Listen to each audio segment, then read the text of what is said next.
Paula Pete works here. So I've been watching the American anime called My Adventures with Superman.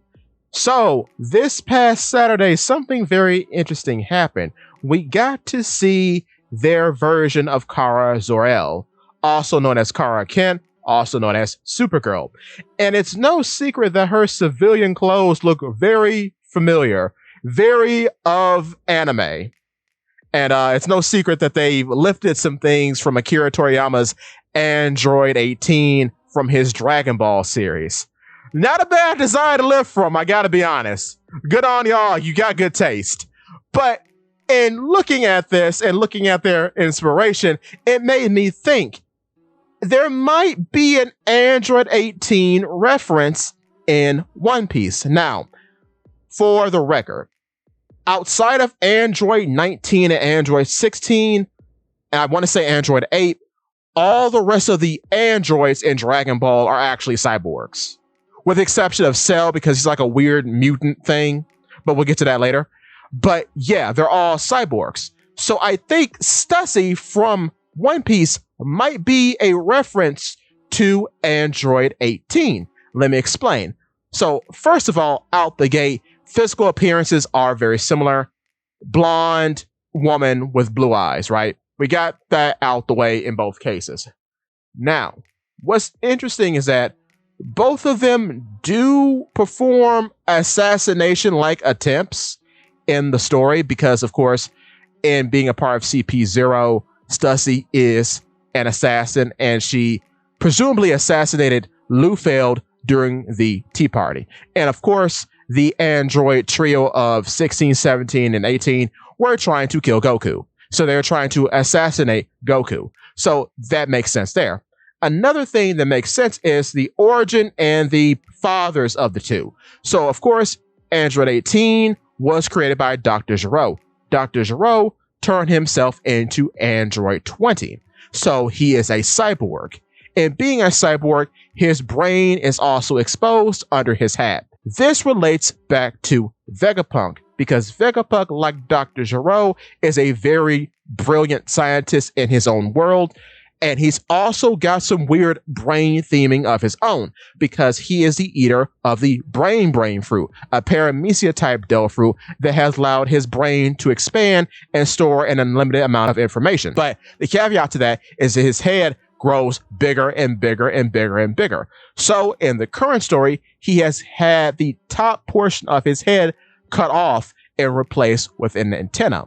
The top portion of his head containing his brain has continued to grow and is housed on his island known as Egghead Island in the upper part of the weird egg-like structure, which is called Punk Records. And we actually get to see what that looks like, and it's terrifying. It gives me Dr. Willow vibes, to give you another Dragon Ball reference.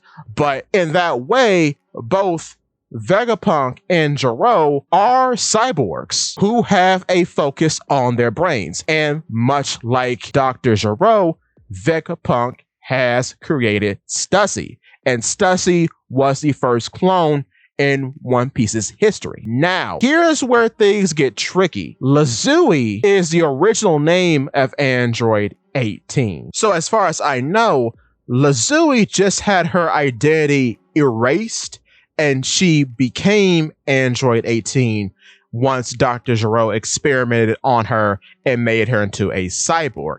However, in Stussy's case, she was born a clone of a person named Miss Buckingham Stussy, who is a former Rocks pirate and a former member of MADS, which is sort of like this coalition of rogue scientists.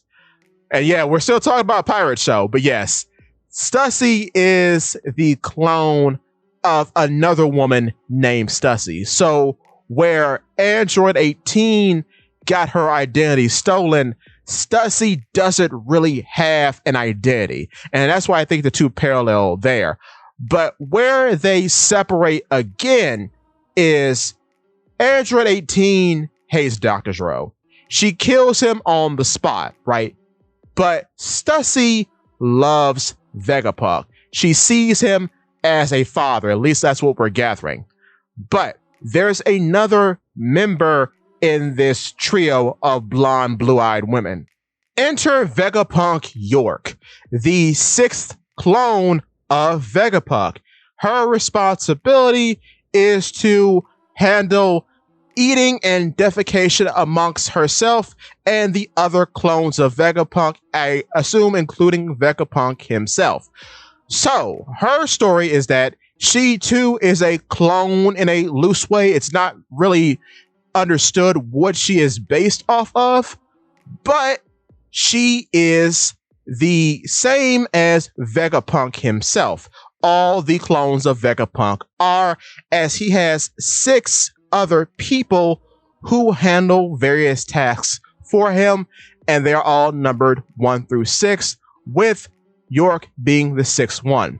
This is very interesting because, other than physical appearance, she too has something in common with Android 18 because she actually is the downfall of Vegapunk. Much like Android 18 killing Dr. Gero, York sets up a situation in which the world government are going to assassinate Vegapunk. So she turns against him. We do not know why. I have said many times in the past that the reason for this is because while she is a genius, like all the rest of the characters who bear the name Vegapunk, she probably was not respected as the others were because her job was basically to eat and defecate for all of them. We literally see her go to the toilet. Her job is eating and pooping. So she probably wasn't seen as a serious member of the collective and therefore was probably looked down upon by Vegapunk himself and the others, which is why she bare no hesitation in shooting the first Vegapunk, Vegapunk Shaka, in the head. So in a way, you could say she killed Vegapunk too, like Dr. Gero was killed by Android 18, even though it's very weird when you're talking about the Vegapunks, because you could also say she killed herself, even though Shaka is not her, but at the same time, he is her because they're both Vegapunk. It's an odd finger puzzle of nonsense. But yeah, she technically did kill Vegapunk like Android 18 killed Gero. Another interesting thing about York and 18 is that 18 is divisible by 6. So I don't know if that was on purpose as well, but that's also very interesting. So I've often thought that both York and Stussy are just 2 different sides of Android 18 and were referenced from Android 18. Because on one end, you get the experimentation with both of them. They're both clones, or science experiments like Android 18 was. They're both blonde-haired women with blue eyes, but they have very different views on Vegapunk. One sees him like a father, and that being Stussy. The other sees him like the devil, presumably, and that being York. Another kind of odd thing is that Stussy, through some means, has gotten into the upper echelons of the world government, whereas York is kind of stagnant in her position on Egghead Island and being a stomach and a rectum for the collective of Vegapunks. Additionally, what's also kind of strange is that Stussy has all the power in this situation, making her more like Android 18 in that aspect because she has the power of the martial arts known as the 6 powers. She presumably is an artificial bat zoan based on her sprouting bat wings and taking out both Lucy and Kaku. So she is a very dangerous person. Whereas York is more of a goonish thug, as she will just pull the blicky out and shoot someone in the head. So even though she doesn't seem to have any supernatural abilities, she is just straight up gangster, which is interesting. But this is also quite fascinating when you consider that even though they're complete polar opposites in terms of physical prowess, they too are opposites in terms of persona, because Stussy is very unsure about her place in the world, and she kind of has a bit of Mewtwo syndrome. She doesn't really know what she is or where she should go, especially after the demise of Vegapunk, because she was only living for him. Whereas York does not have that problem at all. She is very forthright and she knows what she wants and will do anything to go and get it, making her very pirate-like if you ask me. One thing that I forgot to mention is that in the cover story for Mads, we do see Vegapunk holding a gun. So it's very funny that in the future, which is the current story, York kills Vegapunk with a gun.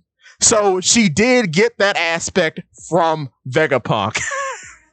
How to pull the trigger on someone. That's insane. I can't get over that. But yeah, one has all the power, but is very unsure of herself, and that being Stussy, whereas one has very little to no power other than her intellect, but will climb to the top to reach her goals, and that being York, which is a very, very intriguing dichotomy between the two. It's interesting that both of them are just two sides of the same coin in that respect. One is Vegapunk's first human clone, and the other is one of his last, and being York, seeing as how by number she is the last Vegapunk clone. And it's interesting too that she shares the same brain as Vegapunk, because she often says that she is a Vegapunk and she should be treated like such, which makes me think there's been some discrepancy with that in the past in which she wasn't respected. With that being said, another interesting aspect that Dr. Gero and Vegapunk share is that they've both been responsible for creating very powerful mutants. In Dr. Gero's case, he has created Cell, someone who has the fighting techniques of multiple other fighters in Dragon Ball, and multiple other fighter genetic makeup in Dragon Ball, such as the Saiyans and the Namekians. Possibly the Frieza race too, but that could just be a Toriyama-ism and giving his villains multiple stages, because it is cool that Cell has a lot of features that are reminiscent of Frieza, especially in his imperfect state. He's got the weird hand, feet, and the long tail, and he uses his tail offensively like Frieza does. But on the flip side, in One Piece, we have Vegapunk and his Seraphim. Much like Cell, the Seraphim are a collection of different cells from different people. We have the cells of Albert, also known as King, who is a Lunarian. All of them share his DNA, and then all of them share the DNA of various warlords on top of various other Devil Fruit users if said warlord did not have a Devil Fruit, such as was S-Shark. S-Shark has the DNA of King and being a Lunarian, but he also has the DNA of Jinbei, and he looks like Jinbei. But on top of that, he has the lineage factor of a character named Senor Pink, who has the Swim Fruit. So with having his lineage factor, S-Shark 2 is able to use the abilities of the Swim Fruit, allowing him to swim through solid matter. Another example, of course, is S-Hawk. S-Hawk is the clone of Mihawk, the strongest swordsman in the world, but the original Mihawk does not have a Devil Fruit. So he has the lineage factor of someone named Daz Bones, also known as Mr. One, who had the ability of the Dice Fruit that allows the user to change their body into a blade. They're called a full-bladed human. So in being a clone of the strongest swordsman in the world, having the DNA and possible pyrokinetic abilities of a Lunarian from King, and having the cutting ability from Mr. One and being a user of the Dice Fruit as well, he is very powerful.